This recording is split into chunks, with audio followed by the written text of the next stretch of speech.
Olá a todos e todas que tiverem um tempo para me ouvir hoje. Eu queria convidá-los a refletir um pouquinho a respeito da aparência dos reis, das rainhas, que vocês já viram nas séries, nos cinemas, nos filmes, nos livros de literatura. Eu acredito que vocês vão concordar comigo que, em geral, de um modo geral, são figuras bastante revestidas de poder, de autoridade, que se vestem com muita pompa, com muito luxo. E aí a gente vai parar um pouquinho agora e pensar na história do povo judeu. E nós vamos verificar que bem antes, lá no início, desde o início do Velho Testamento, que já se falava nessa figura messiânica, na vinda de um rei que viria resgatar Israel, que iria salvar o povo de suas opressões, e etc, etc. E, consequentemente, vamos pensar um pouquinho também sobre a expectativa dessas pessoas a respeito desse rei. Eu creio, imagino, que, salvo o melhor juízo, que elas esperavam um rei nesses moldes. Um rei que viria com muita pompa, que viria mostrando e evidenciando uma realidade similar. E aí, de repente, chega o Cristo, simples, nascido numa manjedoura, filho de pai simples, uma pessoa do povo, uma pessoa que se relaciona melhor, inclusive, com as pessoas simples, com os excluídos da sociedade, com as mulheres, com os povos de outras etnias, de outras raças, que era algo terrivelmente condenado na época. E aí, de repente, chega Jesus. E aí eles começam a desacreditar que ele era esse rei, esse Messias esperado e descrito no Velho Testamento. E daí, talvez, por isso, Jesus chega para os discípulos, aqui no livro de Marcos, estou com a Bíblia, no capítulo 8, de 27 em diante, Jesus questiona os discípulos: quem dizem por aí que eu sou? E aí os discípulos falam: uns falam que o Senhor é João Batista, outros dizem que o Senhor é Elias, outros dizem que o Senhor é um profeta. E aí Jesus, dirigindo-se a eles, fala assim: para vocês, quem eu sou? E no insight, Pedro olha para ele e fala assim: mestre, tu és o Cristo. E aí nós vamos pensar um pouquinho a respeito dessa figura crística e do perfil identitário desse Cristo, desse rei, que veio despido de sua glória, que deixou o seu trono na glória, o seu trono, para vir para cá, não para ocupar um trono, não para ser servido, não para que as pessoas fizessem sacrifícios por ele, mas um rei que se despiu de toda a sua glória e que veio não para um trono, mas para a cruz, para que por intermédio da cruz ele pudesse de novo nos oportunizar esse contato com o divino, né, com o seu Pai. E ele inclusive diz que ele veio para salvar aquele que estava perdido, para todos aqueles que precisam.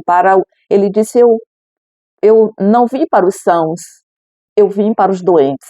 E evoca a figura do médico, não é? Porque os judeus ortodoxos, os líderes religiosos da época, os fariseus, eles se achavam muito bons porque eles seguiam rigorosamente a Torá, os preceitos da religião judaica.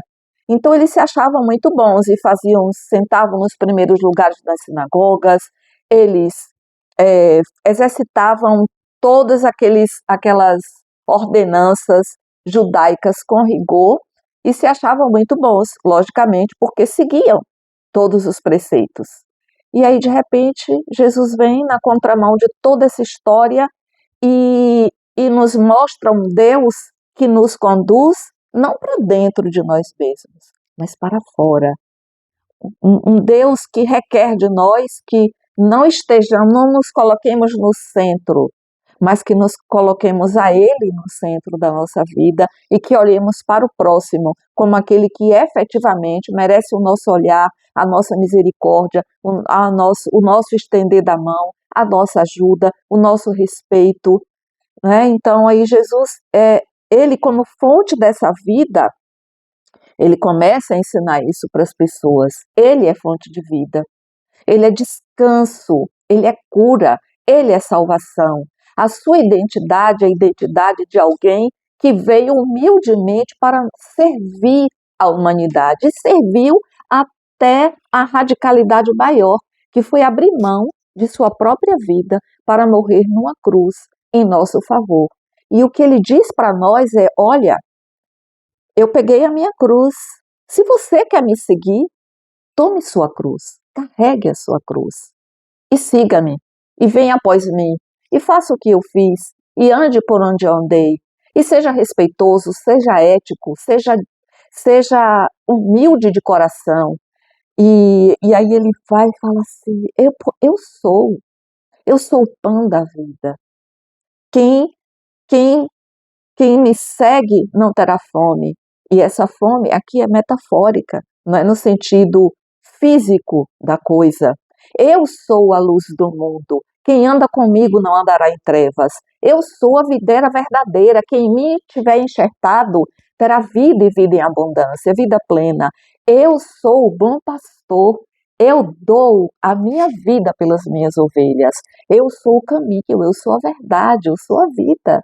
E a única coisa que esse Cristo nos pede é que a gente siga os seus passos, que a gente vá seguindo os seus passos, fazendo o que ele fez, mirando na sua figura respeitosa, ética, que acolhe a todos indistintamente, independentemente de credo, de religião, de etnia, de raça e dentre outras questões.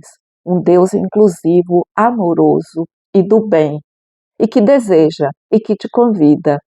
Quer fazer parte, quer ser seu seguidor, faça o que eu faço, anda pelo meu caminho, o caminho da humildade, o caminho da esperança, o caminho em direção ao próximo, no sentido de acolher o outro, ajudar o outro, ser empático com o outro. Você recebe esse convite, você deseja fazer parte, que Cristo faça parte da sua história. Feche os seus olhos, fale com Ele, porque Ele diz assim: quer falar comigo? Entra para o teu quarto, fecha a tua porta, ora em silêncio e Deus te ouve.